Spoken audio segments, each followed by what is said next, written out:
Le principe de l'attaque massive, c'est d'avoir des lances dont le débit est réglable, d'où leur nom de diffuseur mixte réglable. Quand on parle de réglable, c'est le débit. Et ce débit réglable permet de faire, dans un premier temps, un très gros débit qui va donc capturer très rapidement, pour ne pas dire instantanément, un très gros débit thermique. Un très gros débit hydraulique va capturer instantanément un très gros débit thermique. Et dès que cette première attaque est faite, on ferme la lance, on regarde, on analyse, et généralement, on n'a plus besoin de réouvrir, ou si ce n'est pour faire des finitions. Donc voilà, la méthode même de travail de ces lances dites à diffuseur mixte réglable, c'est l'attaque massive, c'est-à-dire un très gros débit pendant un laps de temps très court. Donc le principe de travail, c'est qu'on va réaliser des lettres. Il y a 3 lettres qui varient principalement par leur durée, donc par la quantité d'eau qui sera envoyée. Donc la plus longue des lettres, c'est la lettre Z. La lettre ensuite, c'est la lettre O, et la plus courte projection d'eau, c'est la lettre T. Donc la première lettre, qui dure à peu près 2 secondes, c'est la lettre Z. Donc toujours pareil, j'ai diffusé d'attaque, on commence en haut, on fait le Z, on arrive en bas, on ferme, on regarde le résultat. Allez. Ok. Là, avec une lance de ce type-là, on a projeté en 2 secondes environ 15 litres d'eau. Alors que le débit instantané de la lance est de 500 litres par minute. Le Z, 2 secondes.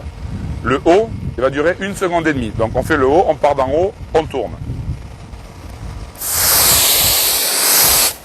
Ok. La troisième lettre, le T, dure 1 seconde. On part d'en haut, aller-retour, on descend. Ok.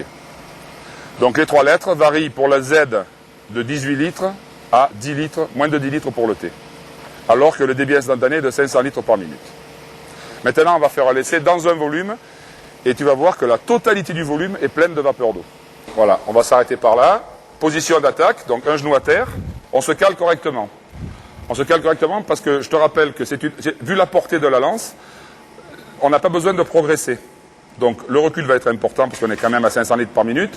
Par contre, comme on n'a pas besoin de progresser, on se cale correctement. Un genou au sol, on se cale correctement. Puisque de toute façon, même dans le règlement de manœuvre, il est bien précisé que lorsqu'un porte-lance se déplace, il va fermer sa lance. Donc là, on ne se déplace pas, on se cale et on travaille, on fait le Z. Une impulsion, 2 secondes. On ferme, et la totalité du volume est pleine d'eau, et si on voit les traces d'eau au sol, on voit bien qu'il y a très peu d'eau qui a été répandue. On refait le Z une fois. On ferme. Impeccable.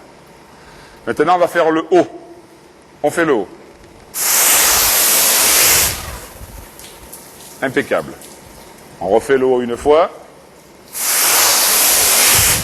Impeccable. Maintenant, on fait le T. Impeccable. On refait le T une fois. Impeccable. Et chaque fois, on voit qu'on a complètement rempli le volume de vapeur d'eau. Donc là, la capture thermique a été maximale.